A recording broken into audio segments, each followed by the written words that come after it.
The medical field is forever changing and evolving to fit into the context of whatever era it's in, and plastic surgery is one of the biggest examples of that. Over time, plastic surgery has morphed from only fixing deformities to giving people the cosmetic freedom and look that they desire. That's great, right? Well, yes, but also no, because with these changes come great feats that only seem to get progressively worse or unfixable with time. Centered around all of the chaos of the medical field as a whole is funding, and from that, many issues arise, which includes, but is not limited to, underpayment, understaffing, material shortage, limited space in hospitals and outpatient clinics, and many more. And this problem of funding, which can ultimately be blamed on the coronavirus pandemic, still affects plastic surgery. So when I mention the medical field, plastic surgery also falls under that umbrella. Healthcare It News says that, nearly overnight, as volumes dropped precipitously, the deadly pandemic thrust patients, doctors, pharmaceutical companies, and payers headfirst onto virtual platforms and other digital technologies. Broadly speaking, this automatically put physicians at a disadvantage. Hospitals were losing money and equipment in all the wrong areas. People who had non-serious inquiries were forced to voice their concerns online through services such as Teladoc.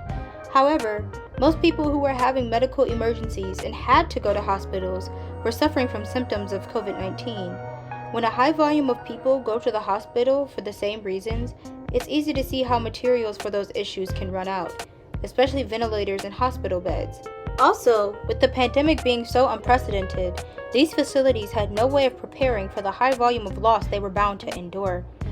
Dr. Anad Janina is a plastic surgeon in Sterling Heights, Michigan, and he spoke about the issues that he's personally endured as a physician.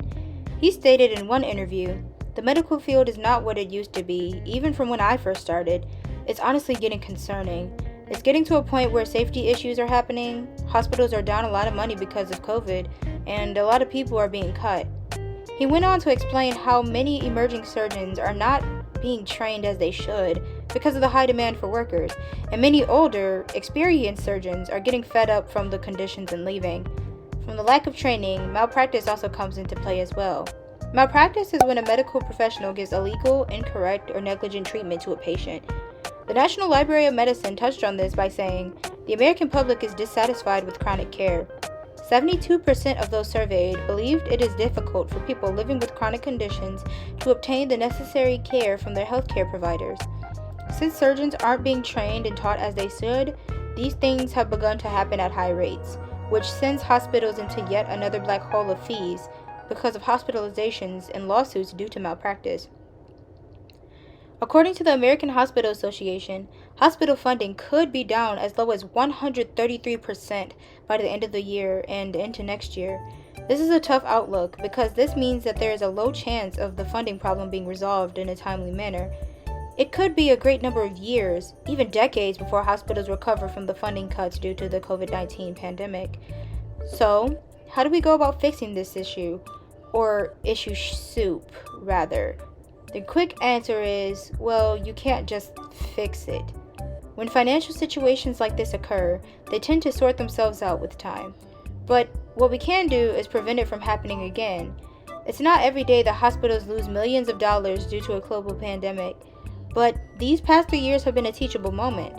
According to the Healthcare Financial Management Association, the finance departments in many hospitals do not accurately manage and document costs and revenue losses as effectively as they could.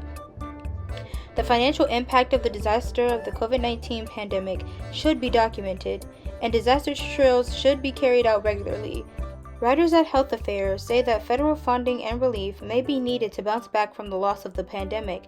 They say, federal efforts could include loan forgiveness and incentivize new clinicians to accept positions in safety net hospitals, where working conditions may be more stressful than in private institutions. Alleviating medical student and resident debt in exchange for working several years in a safety net hospital would bolster gaps in the workforce. In a nutshell, to at least offer relief in the current crisis that we are in, we must receive help from external funding. But above all, we must make sure that this doesn't happen again by learning from our previous mistakes and experiences. As stated before, plastic surgery is also being affected by these issues as well, because there are very few places for patients to go after surgery. And with the rise of that issue, along with the issue of online services for medical procedures, there just aren't that many patients coming in for those type of procedures anymore, unless they're mandatory, which is also creating another funding issue for plastic surgeons.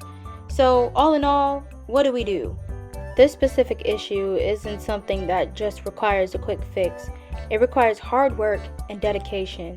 We must encourage patients to see their doctors and physicians in person, because if we continue using online ways of contacting our patients, they won't come into our clinics and we won't have the money to care for them. In the meantime, patients must be informed of what is necessary to go to the emergency room for and what is necessary to go to the urgent care room for. Urgent care should be used, if possible, for non-serious emergencies. And when people go to the hospital for non-serious emergencies, that also takes away from people that actually need to go to the hospital and cuts funding. So all in all, we must stay informed, we must educate ourselves, and we must be diligent about how we work with our financial crises. We must run drills, we must stay focused, and we must learn from our past mistakes.